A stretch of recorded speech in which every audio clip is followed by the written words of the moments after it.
Hi guys! So welcome sa aking YouTube channel. So for this day, i-discuss naman natin ang false position method, calculator technique. So ito, medyo mahaba-haba to. So start na tayo. So sa false position method, ito ang ating general formula. Hindi tulad sa bisection method na i-average pa natin yung dalawa. Dito, kung ano yung x sub m, yun na yung sagot natin. Okay? So, meron tayong given equation. Okay, so let's start. So, wala tayong interval. So, okay, punta tayo sa table ulit. I-type natin ang ating equation. Plus 5 alpha x. Okay, transpose is 17. Okay. Okay. Start 0 hanggang 10. Okay.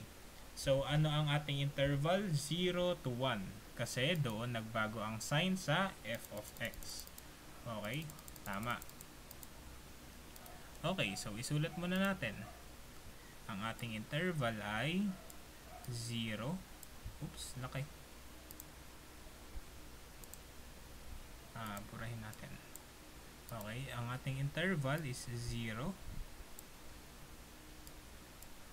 and 1. Okay. So, ngayon, ito yung kailangan nating table. Okay, so since meron tayong general formula, isaset natin tong x sub l as a, x sub m as x sub u as b, then yung dito c tsaka d.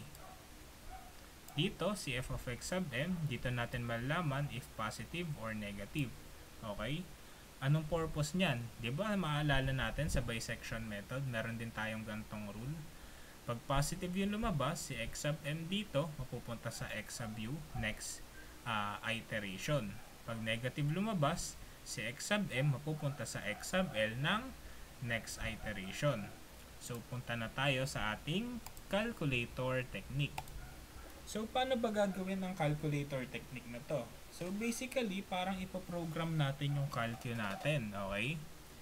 So, for the first step, alpha c is equal to f of a. Ano ibig sabihin nun? Basically, lahat ng x dyan, ito, tsaka ito, papalitan natin ng letter a. Okay? So, 15 alpha a squared. Okay, gets ba? Plus 5 alpha a minus 17. Okay, so colon. Then, this time, alpha d naman. Okay? Pero, this time, imbis na a, gagawin na naman natin siyang letter b. Okay? Equals natin 15 alpha b squared plus 5 alpha b minus 17. Okay, then colon. So, next is ilalagay na natin si general formula.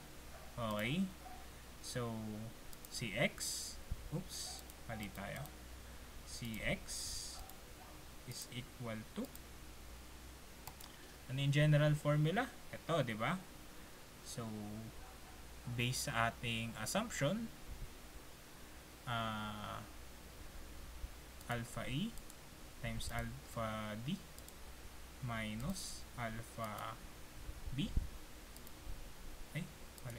alpha b times alpha c over alpha d minus alpha c. Okay, so paano tayo nakaka-come up ng ganito? Diba si alpha a is x sub l. Then si alpha d is f of x sub u. Same dito. Diba? Baliktad lang. Pero sa multiplication, kahit baliktad, okay lang, diba? For ano na lang, para mas maintindihan natin sa calcu. Okay? Then minus, same dito, b times c. Ano si b? X sub u. Same. C is f of x sub l, same lang. Over d minus c, which is f of x sub u minus f of x sub l. Okay, gets? Then, colon uli. Di pa tayo tapos. Ilalagay pa natin si equation. Okay? Last na. Okay?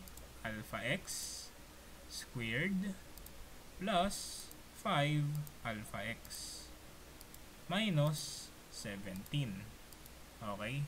So, okay to kasi pinaprogram natin yung mga formula and mas mapapabilis tayo. Ang downside lang netong Caltech na to sa false position method is if mahaba yung given equation. So, kung wari, ano na siya? Ang degree is raised to 4 or raised to 5. Hindi nakakayanin ng calcu yun kasi masyado na mahaba. Okay? So, kailangan alam nyo pa rin yung general formula. Okay? So, i-calc na natin. Punta muna tayo sa ating Excel. Okay? So, nandito na tayo sa ating Excel.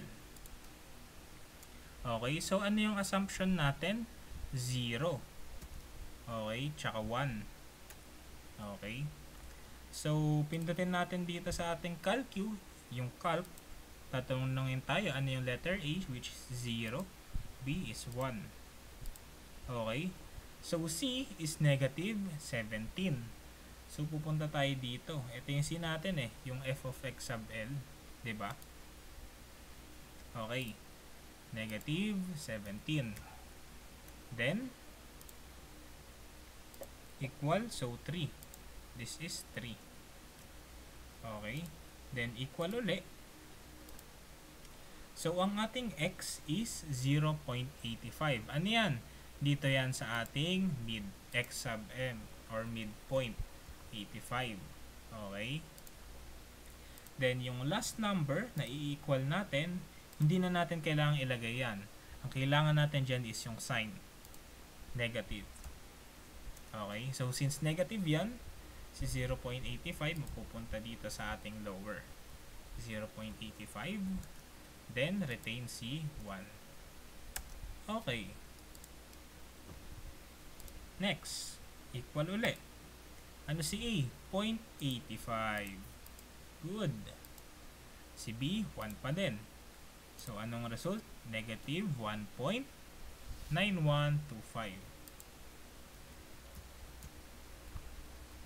Okay. Ay, mali tayo na napaglagyan. Dito yan. Okay. Okay. So, equal uli. 3. So, same lang to. 3. Equal uli. So, ano na to? 0.908396. So, kunin ko na lang yung 6 decimal places. 0.908397.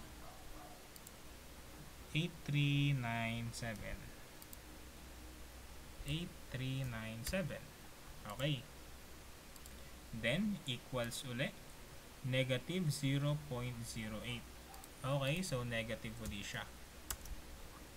Since negative, itong x sub m mapupunta sa x sub l. Okay, then retain yung upper. Okay. Equal. Ano yung A?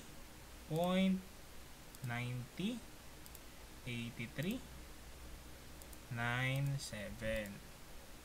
Same si 1.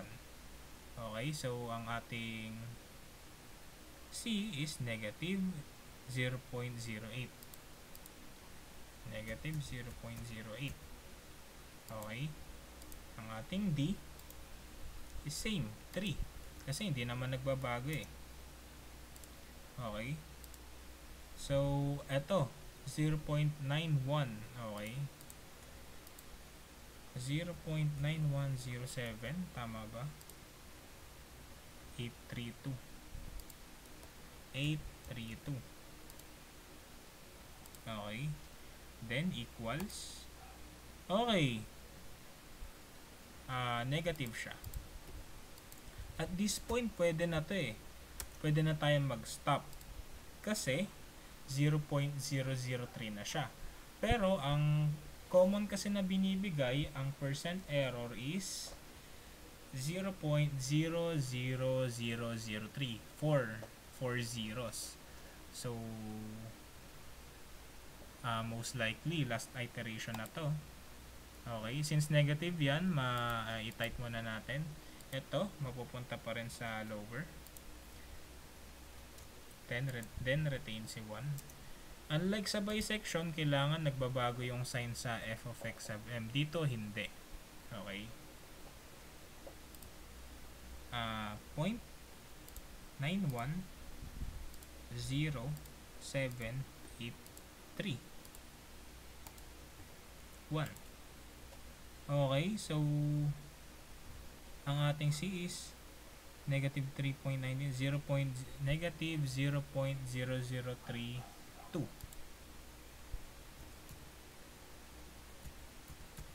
Okay. Then ang ating f of x sub u is 3 as always kasi hindi nagbabago. Then equal ulit 0.9191091087.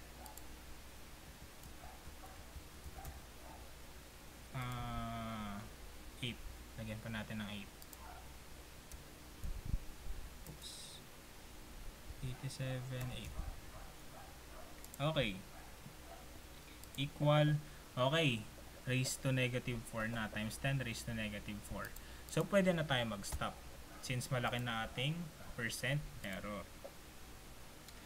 Okay. So, basically, ang makukuha natin, which is itong x sub m, yan na yung final answer, which is 0.910878. Hindi siya tulad ng bisection method na kailangan iti-take mo pa uli yung average ng dalawa based sa f of x sub m. So, basically, that's it. Padali lang, diba? Basta may Caltech. Ang downside lang talaga, if mahaba yung equation, wala. Kailangan alam natin yung manual. Okay? So, I hope may natutunan kayo guys. Yun lang. Subscribe to my channel. And thank you.